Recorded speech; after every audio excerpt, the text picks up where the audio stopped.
Salam sejahtera tuan-tuan dan puan-puan yang dihormati sekalian. Denyut nadi suara rakyat bergema di channel ini. Tuan-tuan dan puan-puan yang dihormati sekalian, bagaimana jika ini berlaku? Pasti ramai orang melompat kegirangan, melompat riang, tidak disangka perkara ini boleh berlaku. Ada orang menangis, ada orang ketawa. Bolehkah Muhyiddin Yassin jadi timbalan Perdana Menteri jika UMNO keluar kerajaan? Wah, hari itu bukan main lagi UMNO nak keluar kerajaan lah.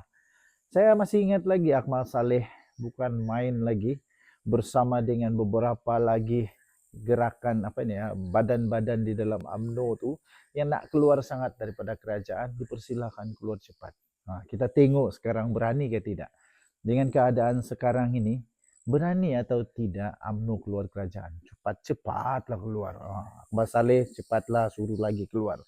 Kita tengok. Ataupun Akmal Saleh terpaksa jilat ludah dia sendiri dengan penuh memalukan.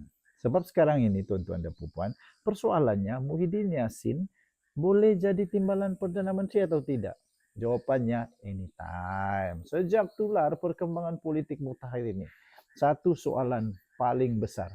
Adakah Muhyiddin Yassin dilantik sebagai Perdana Menteri, timbalan Perdana Menteri? Sekiranya UMNO keluar daripada kerajaan dan bersatu mengambil peluang bergabung dengan Anwar. Ingat, bukan hanya UMNO yang licik, bukan hanya PAS yang licik, Muhyiddin pun pandai juga tahu. Bersatu pun licik juga tahu. Jangan ingat kamu saja yang pandai. Ini bukan gosip tuan-tuan dan puan. Ini analisis berdasarkan realiti kuasa parlimen dan amalan politik Malaysia. Tuan-tuan dan puan, secara perundangan dan perlembagaan, boleh atau tidak? Melalui asas perlembagaan, boleh atau tidak? Dari sudut perlembagaan, tiada larangan langsung melantik mana-mana ahli parlimen sebagai timbalan Perdana Menteri. Timbalan Perdana Menteri bukan jawatan wajib, tetapi jawatan dalam budi bicara Perdana Menteri. Maksudnya, jika bersatu menyokong kerajaan dan Perdana Menteri merasakan ia perlu untuk kestabilan, pelantikan Muhyiddin Yassin secara teknikal adalah sah. Tahniah diucapkan.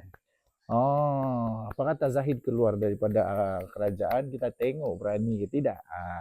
Tuan-tuan dan puan, senario utamanya begini. Jika UMNO keluar kerajaan, jika UMNO menarik sokongan, kerajaan perpaduan kehilangan sebahagian majoriti, tetapi belum tumbang. Perdana Menteri perlu mencari sokongan pengganti dengan segera. Parti yang paling logik didekati ialah Bersatu, kerana mempunyai bilangan MP yang signifikan. Juga kerana mereka pernah memerintah. Dan Muhyiddin Yassin sendiri adalah bekas Perdana Menteri. Mengapa? Sebelum saya teruskan, izinkan saya untuk berkongsi manfaat sesama kita. Bagi anda yang sedang berikhtiar kerana ada sakit penyakit 3 serangkai, kencing manis, buah pinggang, darah tinggi, kolesterol, gout, apa saja penyakit termasuk penyakit saraf, penyakit lelaki, penyakit perempuan, kanser, mata, hati, apa saja. Saya ingin kongsikan produk daripada 4Life Research, Transofactor. Produk ini adalah produk saintis yang boleh meningkatkan imun badan anda sehingga 437% kekuatan imun badan. Ini boleh membantu kita untuk melawan penyakit dan boleh sembuh dengan kekuatan imun badan. 4Life ada banyak produk, bukan ini satu saja. Ada banyak contoh-contoh produk dia. Contohnya ini produk nama dia Glucoach. Glucoach ini khas untuk yang kencing manis. Kemudian glutamin pun ada, kemudian untuk mata pun ada, macam-macam ada. Jadi dia boleh meningkatkan imun badan anda sehingga 437% kekuatan melawan penyakit. Ianya sangat terbukti dengan laporan daripada saintis membuktikan bahawa ia ialah miracle molecule. Ini bukan produk tepi jalan. Ini produk saintis sangat-sangat berkesan, sudah terbukti secara klinikal, sudah dikaji, terbaik dan juga telah diterima oleh doktor-doktor di seluruh dunia, telah masuk di dalam Physician Desk Reference. Dia adalah bukan dadah, tidak ada kesan sampingan. Kementerian Kesihatan Malaysia juga telah menerima Transofactor sebagai selamat dan boleh diambil oleh sesiapa sahaja. Paling bagus Dia bukan sahaja ada testimoni beribu-ribu, berpuluh-puluh ribu, malahan juga dia ada clinical abstract. Transofecta clinical abstract ini keputusan kajian saintis yang telah dilakukan di serata dunia. Bagi Anda yang sangat memerlukan, sila dial nombor telefon tertera di atas. Dia akan berhubung dengan Anda. Jangan telepon dia, sila WhatsApp dia. Kerana jika Anda telepon, dia tidak sambut. Okay? Anda WhatsApp, dia akan jawab. Alright. Pak Muhyiddin dan bukan pemimpin Bersatu yang lain. Dalam rundingan kuasa, nilai tawar-menawar terletak pada individu, bukan parti semata-mata. Manakala Muhyiddin Yassin adalah seorang bekas Perdana Menteri, adanya legitimasi beliau, dikenali dalam institusi negara. Beliau juga mampu jual kestabilan kepada istana dan pelabur. Jika Bersatu masuk kerajaan tanpa jawatan besar, itu dipanggil sebagai kalah rundingan, dianggap kalah rundingan. Jawatan timbalan Perdana Menteri adalah harga politik paling realistik, tuan-tuan dan puan-puan. Jadi, adakah Anwar akan setuju? Bagi Anwar Ibrahim, keutamaan ialah majoriti parlimen. Nombor 2, kestabilan kerajaan. Nombor 3, untuk mengelakkan daripada PRU mengejut. Dalam sejarah politik Malaysia, tuan-tuan dan puan-puan, musuh politik boleh jadi rakan sekerja. Boleh jadi rakan sekerja sementara. Jika sokongan Bersatu menjamin kelangsungan kerajaan, Anwar secara real politik tiada sebab untuk menolak. Jadi Zahid berani lagi ke Akmal Saleh, silakan. Bawalah keluar UMNO cepat-cepat. Risiko besar dalam senario ini. Namun ada risiko yang sangat tinggi. Penyokong Pakatan Harapan sukar untuk menerima Muhyiddin sebagai timbalan Perdana Menteri. Naratif reformasi pula akan tercalar. Bersatu berisiko dilihat mengkhianati Perikatan Nasional yang sudah pun terjadi. UMNO pula boleh menggunakan isu ini untuk menyerang dari luar. Ini gabungan. Bukan gabungan ideologi, tetapi gabungan kecemasan yang perlu.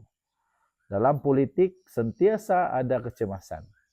Kesimpulan yang seimbang bagi saya ialah, ya, Muhyiddin Yassin memang sah boleh jadi timbalan Perdana Menteri. Ia boleh berlaku secara perlembagaan, dari segi perlembagaan. Ia masuk akal dari sudut nombor parlimen. Tetapi sangat berisiko dari sudut penerimaan rakyat dan kestabilan jangka panjang. Jika ia berlaku, ia bukan tanda penyatuan negara, tetapi ini tanda politik Malaysia memasuki fasa survival kuasa yang rumit. Soalnya kini bukan bolehkah Muhyiddin jadi timbalan Perdana Menteri, tetapi berapa mahal harga kestabilan politik yang sanggup dibayar oleh negara. Denyut nadi Suara Rakyat bergema di channel ini. Jangan lupa tekan butang subscribe, like dan share. Malaysia kita punya. Cintai Malaysia, kita jaga kita. Bye-bye. Terima kasih tuan-tuan dan puan-puan kerana sudah menamatkan video ini dengan baik sekali. Saya ingin kongsikan beberapa buah buku yang sangat menarik. Ini saya sisipkan. Yang pertama, Muslihat Mahathir. Sekiranya Anda berminat untuk melihat bagaimana Muslihat Mahathir yang dituliskan di dalam buku ini, Anda boleh baca ini untuk menambahkan pengetahuan Anda, untuk Anda tahu siapa Mahathir yang sebenarnya. Buku ini sangat luar biasa. Ketika saya membaca, saya terkejut. Wow! Dan saya semakin berilmu. Kedua, buku yang kedua yang saya ingin kongsikan pada Anda ialah Pemikiran Tun Mahathir. Ini ditulis oleh seorang pakar yang sangat-sangat luar biasa, merungkai. Dia kasih pecah semua pemikiran Tun Mahathir. Ini bukunya yang sangat luar biasa. Sekiranya Anda mau tahu macam mana Mahathir punya cara berfikir, ini dia.